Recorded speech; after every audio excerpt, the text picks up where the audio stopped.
Hay asesinatos que parecen imposibles de imaginar, pero antes de llegar a ellos, casi siempre existe una historia, una serie de conflictos, amenazas, señales que en retrospectiva parecen evidentes. En el año 2000, en una pequeña localidad en Nueva Gales del Sur, Australia, un hombre llamado John Price estaba cada vez más preocupado por la mujer con la que mantenía una relación. Su nombre era Catherine Knight. Price conocía su carácter, conocía su violencia y, según personas cercanas a él, había comenzado a temer por su vida. Pero para entender cómo las cosas llegaron hasta allí, hay que retroceder varias décadas, porque la historia de Catherine Knight no comenzó ahí. Pero primero, si te gustan los relatos de True Crime, desapariciones, misterios sin resolver, o incluso casos con algún factor paranormal, este es tu canal. Actualizamos 2 veces por semana, así que si te gustó el contenido y quieres ver más, nos ayudaría suscribiéndote, dejando un like, un comentario e incluso alguna recomendación. Ahora sí, vamos al video.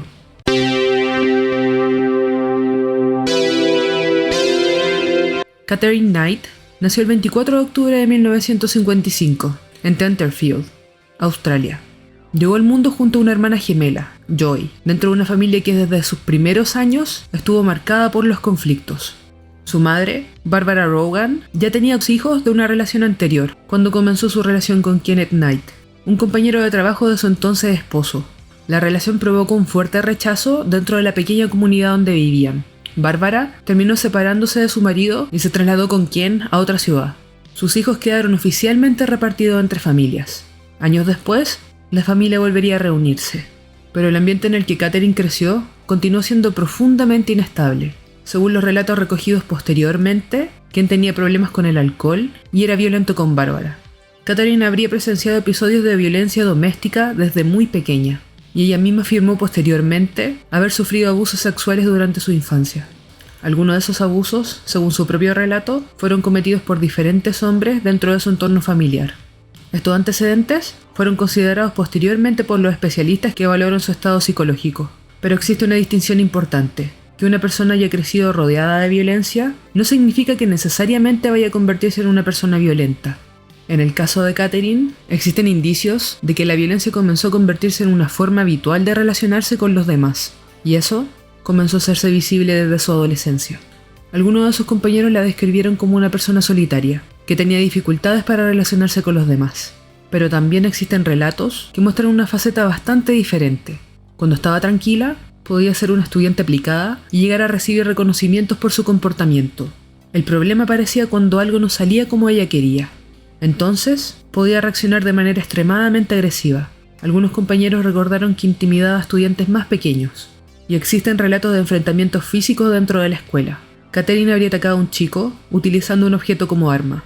En otra ocasión, tuvo un enfrentamiento con un profesor que terminó con ella lesionada.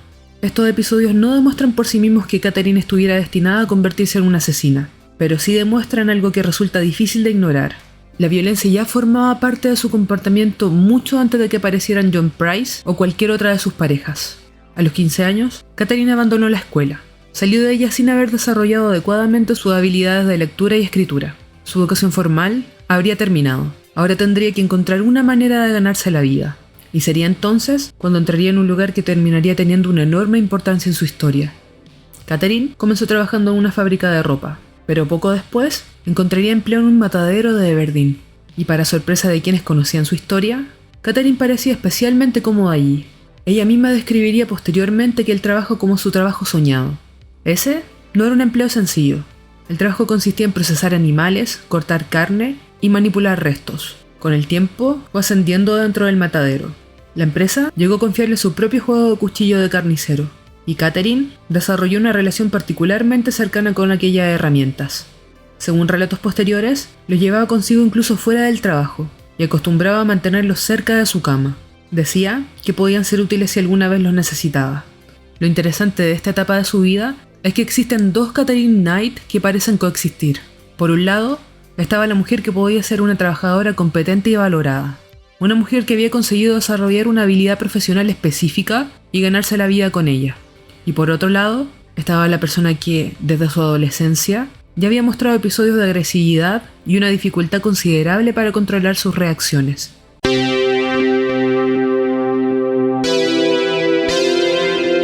Antes de John Price, Katherine ya había tenido varias relaciones, y aunque cada una terminó de diferente manera, existía un elemento que aparecía una y otra vez: la violencia. En 1973 conoció a David Kellett, un trabajador del mismo matadero donde ella estaba empleada. Se casarían el año siguiente, pero desde el comienzo la relación estuvo marcada por conflictos. Según los testimonios recogidos posteriormente, durante la noche de bodas, Katherine intentó estrangular a Kellett después de que él se quedara dormido. En una ocasión, después de que David llegara tarde a casa, Katherine quemó su ropa y posteriormente lo golpeó en la cabeza con un sartén. El golpe fue tan grave que David sufrió una fractura de cráneo y terminó huyendo de la relación. En 1976, David abandonó definitivamente la relación, pero Katherine volvería a involucrarse con otro hombre. Su nombre era David Saunders. Se conocieron en 1986 y poco después comenzaron a vivir juntos. Esta relación también se deterioró rápidamente. En uno de los episodios más graves, mató el cachorro de dingo de Saunders delante de él, como una amenaza por si le llegaba a ser infiel. Más tarde, durante otra discusión, Katherine lo golpeó e incluso lo hirió con unas tijeras. Saunders terminó alejándose de ella y llegó a esconderse durante meses para evitarla. Después, apareció John Chillingworth, un antiguo compañero del matadero. Katherine quedó embarazada de él y en 1992 nació su hijo Eric. La relación duró aproximadamente 3 años, pero nuevamente terminó. Katherine dejó a John mientras mantenía una relación con otro hombre. Ese hombre era John Price. Y aquí es donde la historia empieza a adquirir un patrón difícil de ignorar. 3 relaciones, 3 historias diferentes, pero en todas ellas aparecen elementos similares: celos, conflictos, amenazas y episodios de violencia.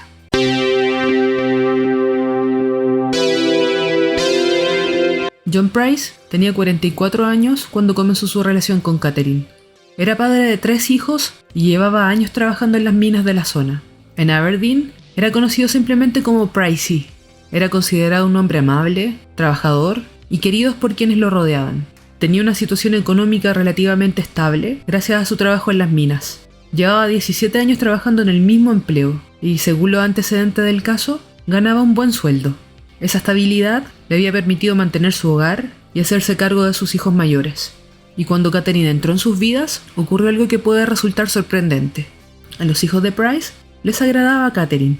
Durante los primeros años de la relación, aparentemente se adaptaron a convivir con ella y no la veían como la persona violenta que otros habitantes de Aberdeen ya conocían. Price también sabía que Katherine tenía cierta reputación de ser una mujer temperamental. Katherine se mudaría a la casa de Price, y durante un tiempo las cosas parecieron funcionar. Había una casa, había trabajo, habían niños y una pareja que, al menos desde fuera, parecía haber encontrado cierta estabilidad. Pero esa tranquilidad no duraría. Las discusiones comenzaron a hacerse cada vez más frecuentes. La relación que había comenzado como una nueva oportunidad para ambos empezó a repetir el mismo patrón que Katherine había dejado detrás en sus relaciones anteriores. En distintas ocasiones hubo episodios de violencia.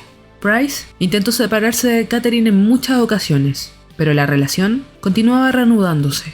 En 1998, una discusión particularmente grave ocurrió después de que Price se negara a casarse con ella. Katherine tomaría venganza, denunciándolo ante su empleador por llevarse material que, según ella, pertenecía a la empresa.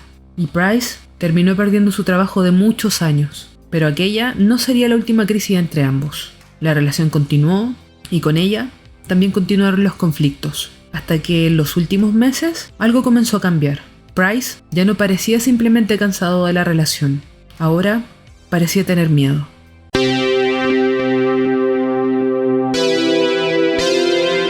El 28 de febrero del 2000, John Price había tomado una decisión. Después de años de conflictos y episodios de violencia, había acudido al tribunal para solicitar una orden de alejamiento contra Katherine Knight. Ese mismo día, les dijo a alguno de sus compañeros que temía que Katherine pudiera matarlo. Pero había otra preocupación. Price tenía hijos, y según lo que sabemos, temía que, si no regresaba a su casa, Katherine pudiera hacerles daño. Así que aquella tarde, John Price regresó a su vivienda. Sin embargo, cuando llegó, los niños no estaban allí. Katherine los había enviado a pasar la noche en casa de sus amigos. John Price pasó gran parte de esa tarde con vecinos, antes de finalmente regresar a su casa. Alrededor de las 11 de la noche, se fue a dormir. Mientras tanto, Katherine había estado preparando algo. Ese mismo día habría comprado un set de lencería negra. Más tarde, Catherine se dirigió a la casa de John Price. Él ya estaba dormido. Catherine entró y permaneció allí durante unos minutos. Después se duchó y entonces despertó a John Price. Los dos mantendrían relaciones sexuales. Después, Price volvería a quedarse dormido. Y fue entonces cuando comenzó el ataque. Catherine tomó uno de sus cuchillos de carnicero y atacó a John Price mientras dormía.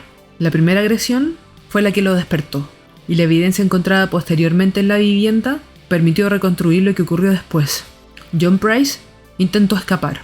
La sangre encontrada en diferentes puntos de la casa indicaba que se había desplazado desde el dormitorio hacia la entrada, mientras Catherine lo perseguía. En algún momento conseguiría llegar hasta la puerta principal. Incluso logró abrirla y salir al exterior, pero no consiguió escapar. Según la evidencia de la escena, Price terminó regresando al interior de la vivienda, o fue arrastrado nuevamente hacia adentro, y finalmente cayó en el pasillo. Allí murió. La autopsia revelaría que había recibido al menos 37 puñaladas, tanto en la parte frontal como posterior del torso, muchas de ellas lo suficientemente profundas como para alcanzar órganos vitales. Pero incluso después de su muerte, Catherine no abandonó la escena. Durante las horas siguientes comenzó a manipular el cadáver.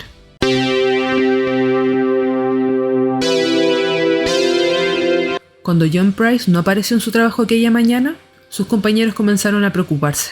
Después de todo, Price ya había expresado el día anterior que temía por su vida. La policía terminó dirigiéndose a la vivienda, y allí encontraron una escena que difícilmente podía confundirse con un simple homicidio.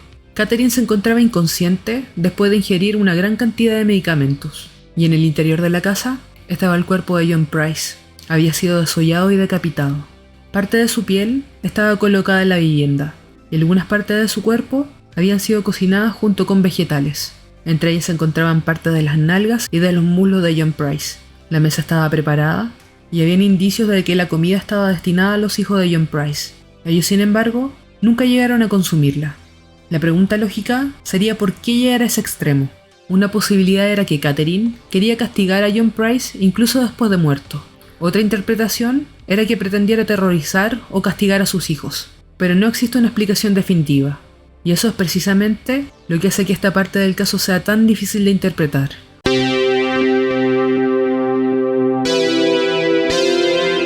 La defensa de Catherine intentaría explicar su comportamiento desde una perspectiva psiquiátrica. Inicialmente se declaró no culpable y se planteó que podía haber sufrido un estado disociativo e incluso amnesia respecto a lo ocurrido. Varios psiquiatras la evaluaron. Existían antecedentes de trauma y problemas psicológicos. Algunos especialistas consideraron diagnósticos como el trastorno límite de la personalidad, pero una enfermedad mental no significa automáticamente que una persona sea legalmente inimputable, y esa distinción era fundamental. Después de las evaluaciones, se determinó que podía comprender las consecuencias de una declaración de culpabilidad, y entonces ocurrió algo inesperado. Cuando comenzó a acercarse el juicio, Catherine cambiaría su declaración. Se declaró culpable.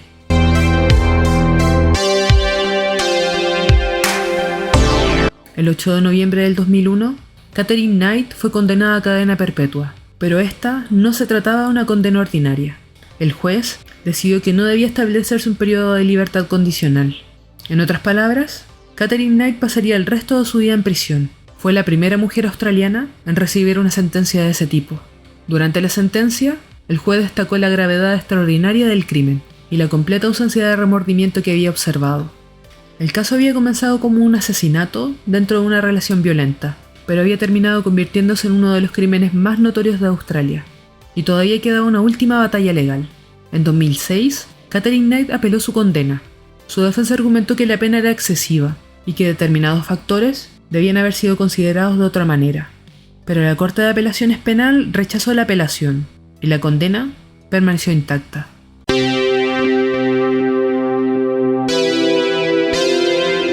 Quizás la pregunta más interesante de este caso no sea qué ocurrió aquella noche. Eso está bastante claro. La pregunta es, ¿podría haberse evitado? Porque cuando observamos la historia completa, aparecen numerosas señales. Una relación marcada por la violencia, intento de separación, agresiones anteriores, amenazas y finalmente, un hombre que llegó a acudir a los tribunales porque temía por su propia seguridad. Pero también existe una realidad incómoda. Conocer las señales después de una tragedia no significa que hubiera sido posible predecir exactamente lo que iba a ocurrir. Las personas que rodeaban a John Price podían saber que la relación era peligrosa, pero nadie podía saber con certeza que aquella noche terminaría en asesinato. Y ahí está una de las partes más difíciles de comprender de la violencia doméstica. Muchas veces no existe un único momento en el que todo cambia. Existe una acumulación de señales, hasta que en algún momento una de ellas se convierte en tragedia. La violencia dentro de una relación nunca debe considerarse simplemente una discusión privada, porque cuando aparecen el miedo, las amenazas y las agresiones repetidas, la situación ya está siendo peligrosa. Y en el caso de John Price, cuando finalmente llegó el momento en el que intentó protegerse, ya era demasiado tarde. Este sería el caso de hoy. Cuéntame si lo conocían y nos estamos viendo en el siguiente video con el siguiente relato.